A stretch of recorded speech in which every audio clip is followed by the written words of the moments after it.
ఇటు విజయారెడ్డి ఘటన మరొక ముందే మరో దారుణం చోటు చేసుకుంది. చిత్తూరు జిల్లా పుత్తూరులోని ఈ తీవ్ర విషాదం చోటు చేసుకుంది. ఇటు ఇద్దరు కుమార్తెలతో సహా తల్లి బలవన్మరణానికి పాల్పడింది. కృష్ణానగర్ 23వ వార్డులో హృదయ విదారక ఘటన చోటు చేసుకుంది. ఇటు శివ అలాగే పద్మ ఈ ఇద్దరు దంపతులకు తేజశ్రీ 7 సంవత్సరాలు అలాగే లాస్య 5 సంవత్సరాల కుమార్తెలు ఉన్నారు.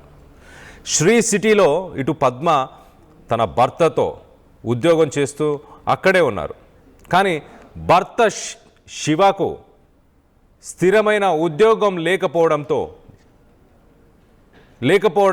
ఈ ఘటన చోటు చేసుకున్నట్టు తెలుస్తుంది. You're watching highly disturbing visuals. Viewers discretion is highly advised. You're watching highly disturbing visuals. Viewers discretion is highly advised. ఇటు కుటుంబంపై అప్పుల భారం కోణంలో పోలీసులు దర్యాప్తు చేస్తున్నారు. కన్నీళ్లు పెట్టిస్తుంది ఇటు పద్మ చివరి లెటర్. ఒకసారి మనం ఆ లెటర్ని విశ్లేషించే ప్రయత్నం చేద్దాం. ఇటు సంపాదన లేని భర్తతో వేగలేక కుటుంబాన్ని నెట్టుకు రాలేక తాను పడ్డ ఇబ్బందులు ఆ లేఖలో వివరించింది పద్మ. ప్రేమించి పెళ్లి చేసుకునే ముందు ప్రేమించిన వాడు నిన్ను పోషించగలుగుతాడా లేదా అని తెలుసుకోవాలి అంటూ ఆమె రాసుకొచ్చింది.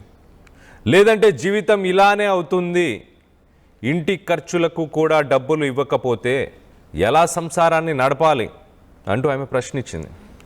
అలాగే ఊరంతా అప్పులు చేసి తీరా నేను తీర్చలేను అంటే నేనేం చేయాలి అంటే అప్పుల వాళ్ళు ఇంటి మీదకి వచ్చే వల్ల ఇటు ఇల్లు గడవడానికి ఖర్చులకి కూడా డబ్బులు ఇవ్వకపోతే ఏం చేయాలి అంటూ ఆమె బాధను వ్యక్తపరుస్తుంది. ఇటు భార్య పిల్లలను పోషించలేని వాడు పెళ్ళెందుకు చేసుకోవాలంటూ ప్రశ్నిస్తుంది. జీవితంలో సెటిల్ అయ్యాకే పెళ్లి చేసుకోవాలి, వచ్చే జన్మలోనైనా ఇటు తల్లిదండ్రులు చూసిన సంబంధాన్ని చేసుకుంటాను, పుట్టింటి వారితో సంతోషంగా ఉండాలని ఆ దేవుణ్ణి కోరుకుంటున్నా అంటూ ఆమె ఆ లేఖలో రాసుకొచ్చింది. నా కడుపున పుట్టినందుకు నా పిల్లలు కూడా శిక్ష అనుభవిస్తున్నారు, మేము చనిపోతున్నాం, ఇక నువ్వు హ్యాపీగా ఉండు అంటూ శివాన్ని ఉద్దేశించి మాట్లాడుతుంది. ఇటు నువ్వు ఎలాగూ వేరే అమ్మాయిని పెళ్లి చేసుకుంటావని నాకు తెలుసు, ఆ అమ్మాయి జీవితం కూడా ఇలా నాశనం చెయ్యకు అంటూ చెప్పుకొస్తుంది. ఇక నుంచి మేము ఉండం కదా, నువ్వు ఆఫీస్లో ఎవరితో అయినా తిరగొచ్చు అంటూ. మొత్తానికైతే ఒక విషాద ఘటన. ఇటు విజయారెడ్డి సంఘటన మర్చిపోకముందే మరొక షాక్ అని చెప్పుకోవచ్చు. తెలుగు రాష్ట్రాల్లో ఉన్న ప్రజలందరికీ కూడా ఒక షాక్ అని చెప్పుకోవచ్చు, ఒక విషాద ఘటన. ఇటు చిత్తూరు జిల్లాలోని పుత్తూరులో ఈ తీవ్ర విషాదం చోటు చేసుకుంది.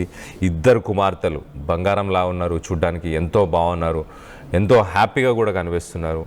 ఇటు మనకి ఎంతో హ్యాపీగా కనిపిస్తున్నారు. అలాంటి పిల్లల్ని కూడా వాళ్ళు కూడా శిక్షని అనుభవించాల్సి వస్తుంది. నేను తీసుకున్న ఒక రాంగ్ డెసిషన్ వల్ల తల్లిదండ్రుల మాటలు వినలేదు, తల్లిదండ్రులు చూసిన సంబంధాన్ని చేసుకోలేదు, ఇటు శివాని చేసుకోవడం వల్ల ఎన్ని ఇబ్బందులు పడ్డాను నేను, ఇల్లు గడవడానికి కూడా డబ్బులు ఇవ్వకపోతే సంసారాన్ని ఎలా నెట్టుకు రావాలి, సంసారం అనే సముద్రంలో అసలు మగవాడి బాధ్యత, మగవాడి రోల్, భర్త నిర్వహించకపోతే ఇలాంటి ఇబ్బందులే పడతాం. లవ్ మ్యారేజ్ చేసుకునే ముందు ఒక్కసారి ఎదుటి వాళ్ళు మనని పోషించగలుగుతారా, జీవితంలో స్థిరపడగలుగుతారా అన్న క్వశ్చన్ని కూడా రేస్ చేసింది. ఎట్ ద సేమ్ టైం ఇటు తల్లిదండ్రుల రుణం తీర్చుకుంటాను, వచ్చే జన్మలో అయినా వాళ్ళు చూసిన సంబంధాన్ని చేసుకుంటాను అంటూ కూడా చెప్పుకొచ్చింది. సో ఎంత బాధను అనుభవించింది మనం ఇక్కడ అర్థం చేసుకోవచ్చు. ఇటు తల్లిదండ్రులు చూసిన సంబంధాన్ని చేసుకోలేదు, తల్లిదండ్రులు చెప్పినా వినకుండా లవ్ మ్యారేజ్ చేసుకున్నాను అన్న బాధను వ్యక్తపరుస్తుంది. ఎట్ ద సేమ్ టైం చేసుకున్న వాడు సరైన వాడేనా, సరిగ్గా చూసుకోగలుగుతాడా, ఇంట్లో డైలీ ఖర్చుల కోసం అంటే ఇల్లు గడవడానికి డబ్బులు కూడా సమకూర్చలేని వ్యక్తి వల్ల నేను ఎంత ఇబ్బంది పడ్డాను. అలాగే ఊరంతా అప్పులు చేస్తే నేనేం చేయాలి అంటే తనని అప్పులు తీసుకున్న వాళ్ళందరూ ఇంటికి వచ్చి తనని వేధించినట్టు అర్థమవుతుంది ఇక్కడ. సో ఆఫీస్లో నువ్వు ఎవరితోనే తిరగవచ్చు, ఇంకా నువ్వు ఇంకొకరు పెళ్లి చేసుకుంటావని నాకు కూడా తెలుసు అని తన భర్త శివాని ఉద్దేశించి మాట్లాడుతుంది. నువ్వు ఇంకొకరిని చేసుకొని తన జీవితాన్ని కూడా ఇలా నాశనం చేయక అంటుంది. సో చేసుకుంటామని తెలుసు, చాలా ప్రాక్టికల్గా మాట్లాడుతుంది. ఇంత ప్రాక్టికాలిటీ పాపం తను పెళ్లి చేసుకునే ముందు తనకు రాలేదు. ఇంత నాలెడ్జ్, ఇంత అవగాహన, ఇంత మెచ్యూరిటీ అప్పుడు నాకు లేకపోయింది అన్న బాధను కూడా వ్యక్తపరుస్తుంది. కానీ అన్నిటికంటే విషాదమైన విషయం ఏంటంటే ఇటు తన పిల్లలు కూడా ఇప్పుడు తన వల్ల ఈ శిక్షని అనుభవిస్తున్నారు, తప్పట్లేదు అంటూ ఇటు తన పిల్లల గురించి కూడా రాసుకొచ్చింది. సో పాపం 7 సంవత్సరాలు ఒకరికి, 5 సంవత్సరాలు ఒకరికి, ఇద్దరు పిల్లలు, ఇద్దరు అమ్మాయిలు చాలా బాగా చక్కగా ఉన్నారు, చాలా హ్యాపీగా కూడా కనిపిస్తున్నారు ఆ ఫొటోస్లో. మీకు యూట్యూబ్ గైడ్లైన్స్ కారణాల వల్ల మీకు ఆ ఫొటోస్ని చూపించలేకపోతున్నాం. కానీ మొత్తానికైతే విజయారెడ్డి సంఘటన మరవకముందే, అక్కడ ఆన్సర్స్ దొరకకముందే, ఏం జరిగిందో ఇంకా క్లారిటీ లేకముందే మరొక విషాద సంఘటన అని చెప్పుకోవచ్చు. ఒక్కసారిగా ఇటు చిత్తూరు జిల్లాకు సంబంధించిన పుత్తూరులో ఒక్కసారిగా షాకింగ్ వేవ్స్ అందరికీ అని చెప్పొచ్చు. ఒక్కసారి మనం దీనికి సంబంధించి మరింత అప్డేట్ తీసుకునే ప్రయత్నం చేద్దాం. ఒకసారి పోలీసులు ఏమంటున్నారు, ప్రిలిమినరీ ఇన్వెస్టిగేషన్లో ఏం విషయాలు బయటకు వచ్చాయి, వెలుగులోకి వచ్చాయి, ఒకసారి పోలీసుల మాటల్లోనే వినే ప్రయత్నం చేద్దాం. ఈరోజు సాయంత్రము పుత్తూరు టౌన్లో కృష్ణానగర్ 3లో ఒక ముగ్గురు, ఒక తల్లి, ఇద్దరు చిన్న పిల్లలు, ఆడపిల్లలు టెలిఫోన్ ఇన్ఫర్మేషన్ వస్తే ఇమీడియట్ గా రావడం జరిగింది.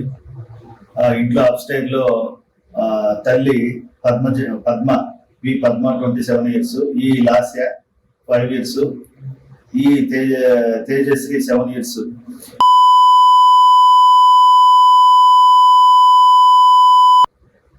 ఇక్కడ విచారిస్తే భర్త డ్యూటీకి పోయినప్పుడు ఈ ముగ్గురు ఇంట్లో తలుపు వేసుకొని, భర్త సాయంత్రం తిరిగి 6:30కి ఇంటికి వచ్చినప్పుడు తలుపు వేస్తున్నారు. దాన్ని బ్రేక్ చేసి ఇంట్లోకి వస్తే చనిపోయినట్టు చెప్తున్నారు.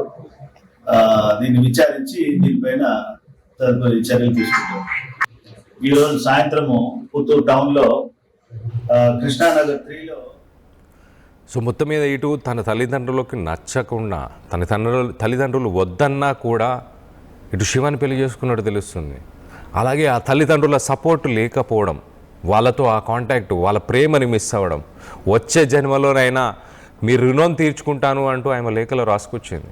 తల్లిదండ్రులు లేక ఇటు సంసారాన్ని ఎలా గడపాలో తెలియక ఆ శివ అనే వ్యక్తి ఆఫీస్లో వేరే వాళ్ళతో తిరగడం, ఇల్లు గడవడానికి కూడా డబ్బులు ఇవ్వకపోవడం, దాంతో మనస్తాపానికి చెందింది. ఇటు అప్పులు, ఊరంతా అప్పులు ఉన్నాయంట, అప్పుల వాళ్ళు కూడా ఇంటికి వచ్చేవాళ్ళంట, ఇంటికి వచ్చి గొడవ చేసేవాళ్ళంట. ఊరంతా అప్పులు శివ చేస్తే నేనేం చేయగలను, తను ఒక నిస్సహాయ స్థితికి వెళ్ళిపోయింది. కానీ ఒక రాంగ్ డెసిషన్ అని నేను అనుకుంటున్నాను ఖచ్చితంగా. ఎందుకంటే మీరు ఒక ఇండిపెండెంట్ ఉమెన్గా స్కిల్ డెవలప్మెంట్ ప్రోగ్రామ్స్ ఉన్నాయి, ఇంకా వేరే ఏదైనా వర్క్ చేసుకొని మీ పిల్లల్ని మీరు సాదుకునే అవకాశం ఉండేది. శివ నుంచి దూరంగా వెళ్ళి కూడా మీరు ముగ్గురు కూడా బతుకుంటే బాగుండేదమ్మా. ఇటు తన పిల్లలు ఇద్దరు 7 సంవత్సరాలు, అలాగే 5 సంవత్సరాలు, వీళ్ళిద్దరు కూడా ఆ డెసిషన్ తీసుకోవాల్సి వచ్చింది. వాళ్ళు ఈ పనిష్మెంట్ని, నా వల్ల ఈ పనిష్మెంట్ని వీళ్ళు, నా పిల్లలు కూడా లాస్య అలాగే ఇటు తేజశ్రీ, వీళ్ళిద్దరు కూడా ఆ మిస్టేక్ని అనుభవించాల్సి వస్తుంది అంటూ మొత్తానికి అయితే చాలా బాధను వ్యక్తపరిచింది. ఇటు భర్త శివ ఒక స్థిరమైన ఉద్యోగం లేకపోవడం, ఊరంతా అప్పులు చేయడం, మరొక మహిళతో కూడా తిరుగుతూ ఉండడం, సో మొత్తానికైతే ఇటు కుటుంబాన్ని అస్సలు పట్టించుకోకపోవడం, కుటుంబం పైన ఇటు అప్పుల భారం ఉండడం, అప్పుల వాళ్ళు కూడా ఇంటికి వచ్చి వేధించడం వల్ల మొత్తానికైతే ఇలాంటి ఒక డెసిషన్ తీసుకుంటున్నాను. జీవితంలో ఎప్పుడైనా ఎవరినైనా ప్రేమిస్తే ఇటు చాలామంది ఇటు యువతను ఉద్దేశించి మాట్లాడింది, ఇటు సమాజాన్ని ఉద్దేశించి కూడా మాట్లాడింది. జీవితంలో ఎప్పుడైనా ఎవరినైనా ప్రేమిస్తే గనక ఆ ప్రేమించిన వ్యక్తి మనని పోషించగలుగుతాడా, ఆ సామర్థ్యం ఉందా, స్థిరంగా ఉంటాడా జీవితంలో, అలా నిలకడగా ఉండే మనిషినే ఎంచుకోండి. లేకపోతే మీ తల్లిదండ్రులు ఎవరైతే ఏ సంబంధాన్ని కావచ్చు, ఏ వ్యక్తిని చూపిస్తారో ఆ వ్యక్తిని పెళ్లి చేసుకుంటే మీ జీవితం బాగుంటుంది, లేదంటే మీ జీవితం ఇలానే అవుతుంది అంటూ తను ఒక ఎగ్జాంపుల్ని కూడా ఇట్లా చెప్పే ప్రయత్నం చేస్తుంది. సమాజంలో ఉన్న యువతని కూడా మోటివేట్ చేసే ప్రయత్నం చేస్తుంది. వాళ్ళందరికీ కూడా నాలాంటి జీవితాన్ని మీరు కోరుకోకండి, ఆలోచించండి. కొంత తల్లిదండ్రుల గురించి కావచ్చు, ఎదుటి వాళ్ళ గురించి కూడా కావచ్చు, ఎవరిని అని అనట్లేదు, వాళ్ళకి సామర్థ్యం ఉందా లేదా అని చెప్పేసి మీరు ఆలోచించుకోండి, విశ్లేషణ చేసుకోండి ఒక్కసారి అంటూ చెప్పుకొచ్చే ప్రయత్నం చేసింది. అలాగే ఇంటి ఖర్చులకు కూడా డబ్బులు ఇవ్వకపోతే ఎలా సంసారాన్ని నడపాలి అంటూ పద్మ ఆవేదనను వ్యక్తపరిచింది. వాస్తవానికి 7 సంవత్సరాలు 5 సంవత్సరాలు ఇద్దరు పిల్లలు ఖచ్చితంగా స్కూల్కి వెళ్తారా ఆ ఏజ్ గ్రూప్లో ఉన్నప్పుడు, వాళ్ళకి కూడా సరిగ్గా తిండి పెట్టలేని పరిస్థితులు అని చెప్పుకొస్తుంది. ఇల్లు గడవడానికి డబ్బులు ఇవ్వకపోతే అంటే ఇంట్లో నిత్యావసరాలకు కూడా డబ్బులు ఇవ్వలేని మనిషి మరి పిల్లల్ని ఎలా సాకాలి, పిల్లల్ని స్కూల్కి ఎలా పంపించాలి, వాళ్ళకి బాక్స్లో ఏం పెట్టాలి, తిండి కూడా పెట్టలేనప్పుడు ఎందుకు పెళ్లి చేసుకోవాలి అంటూ ఇటు శివ తన భర్తని కూడా ప్రశ్నిస్తుంది. సో మొత్తానికైతే ఇటు పద్మ తీసుకున్న ఈ డెసిషన్స్ వల్ల పాపం ఇద్దరు పిల్లలు, ఇటు లాస్య, తేజశ్రీ ఇద్దరు పిల్లలు శిక్షని అనుభవిస్తున్నారు అంటూ కూడా ఆమె రాసుకొచ్చింది. ఈ భార్య పిల్లలను పోషించలేని వాడు అసలు పెళ్ళెందుకు చేసుకోవాలి అంటూ శివని ప్రశ్నించింది. జీవితంలో సెటిల్ అయ్యాకే పెళ్లి చేసుకోవాలంటూ కూడా చెప్పుకొచ్చే ప్రయత్నం చేసింది. సో మొత్తం మీద ఒక షాకింగ్ వేవ్, ఒక షాకింగ్ ఘటన అని చెప్పుకోవచ్చు. ఒక్కసారిగా ఇటు తెలుగు రాష్ట్రాలను కుదిపేసిన విజయారెడ్డి కేసు, ఆ ఇష్యూ, దానికి సంబంధించి వివరాలు బయటికి రాకముందే మరొక సంఘటన, ఇలాంటి ఒక సంఘటన. ఈ మధ్యకాలంలో ఎక్కువ శాతం మహిళలు, పెళ్ళైన వారు ఇలాంటి డెసిషన్స్ తీసుకుంటున్నారు. ఖచ్చితంగా మీరు ఆలోచించండి ఒక్కసారి. దీనికి సంబంధించి ఎన్జిఓస్ ఉన్నాయి, దీనికి సంబంధించి ప్రభుత్వానికి సంబంధించిన పథకాలు ఉన్నాయి, వాటి గురించి ఆలోచించండి. మీ పిల్లల భవిష్యత్తు గురించి ఆలోచించండి. మీరు డెసిషన్స్ రాంగ్ తీసుకున్నామని మీరు అనుకున్న శిక్షని పిల్లలకి మాత్రం వేయకండి దయచేసి అని చెప్పేసి అభిప్రాయపడుతున్నాను. దీనికి సంబంధించి మీరేమనుకుంటున్నారు? మీ అభిప్రాయాలను కింద కామెంట్ రూపంలో తెలియపరచండి. అలాగే మనసును గాయపరిచే ఘటనలు ఇవన్నీ కూడా, వీటిని మీ మనసును గాయపరిచే ఘటనలు కాబట్టి viewers discretion is highly advised. You watching highly disturbing content, viewers discretion is highly advised. Local to global news at your finger tips. మీ చేతిలో ఒక ఆయుధం. Download Raw TV app. Media legend Ravi Prakash is back.